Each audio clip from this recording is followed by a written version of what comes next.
Informasi pertama pemirsa, mewujudkan Indonesia Emas tahun 2045, pendidikan menjadi salah satu faktor terpenting. Rektor UHAMKA Gunawan Suryoputro mengingatkan pentingnya meningkatkan kualitas sumber daya manusia atau SDM agar menjadi perhatian semua pihak, salah satunya para pemimpin bangsa di masa depan.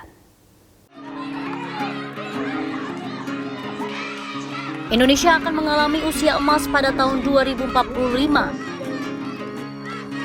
Pada saat itu, Indonesia genap berusia 100 tahun alias 1 abad. Di masa itu ditargetkan Indonesia sudah menjadi negara maju dan telah sejajar dengan negara adidaya. Momentum bersejarah tersebut memang masih sekitar seperempat abad lagi. Namun untuk mewujudkannya, butuh persiapan yang matang sejak jauh-jauh hari. Sumber daya manusia Indonesia harus unggul, berkualitas, dan memiliki karakter. Menuju Indonesia Emas 2045, Rektor UHAMKA Gunawan Suryoputro mengingatkan pentingnya meningkatkan kualitas sumber daya manusia atau SDM, khusus dalam sektor pendidikan. Gunawan Suryoputro berpesan kepada siapapun pemimpin bangsa yang terpilih dalam pemilu 2024 untuk menyadari pentingnya pendidikan, khususnya meningkatkan kualitas SDM, pembenahan guru untuk meningkatkan profesionalisme mutu guru pendidikan, pemerataan pendidikan di sejumlah daerah, dan peningkatan kualitas gizi bagi para siswa.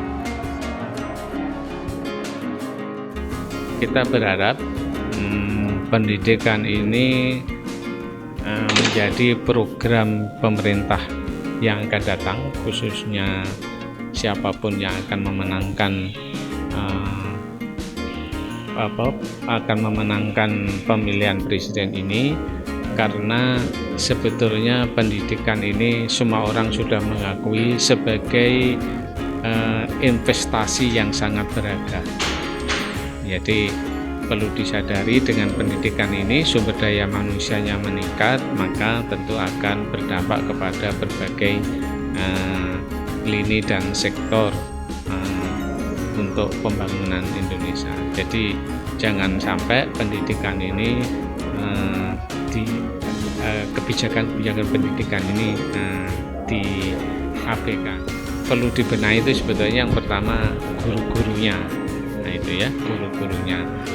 Sekarang memang guru sudah ada pendidikan profesi guru. Nah tinggal sekarang dievaluasi apakah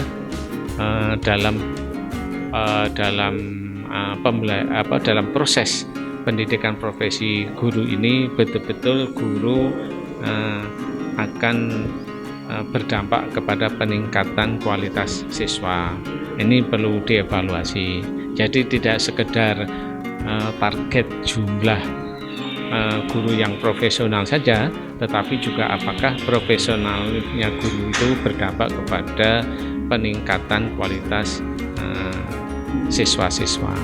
Karena sekarang ini ditengarai kan kualitas sumber daya manusia Indonesia ini kan masih tertinggal ya. Nah ini perlu dievaluasi dari sisi.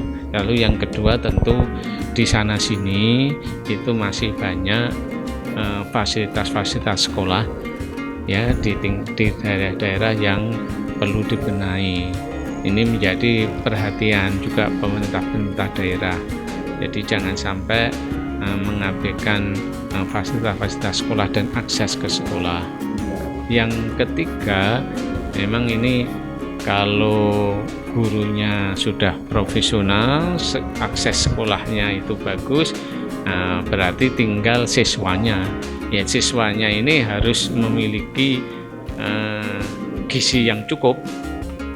Jadi isu-isu tentang stunting itu harus selesai, isu-isu kurang gizi harus sudah ditangani kan gitu ya. Di mana-mana di negara maju itu siswa-siswa itu memang yang namanya gizi itu sangat tercukupi.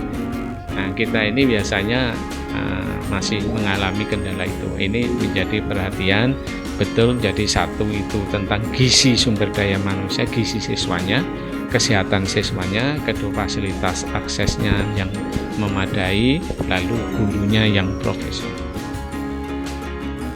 Diketahui pada tahun 2045 Indonesia akan mendapatkan bonus demografi yaitu jumlah penduduk Indonesia 70%-nya dalam usia produktif 15 hingga 64 tahun.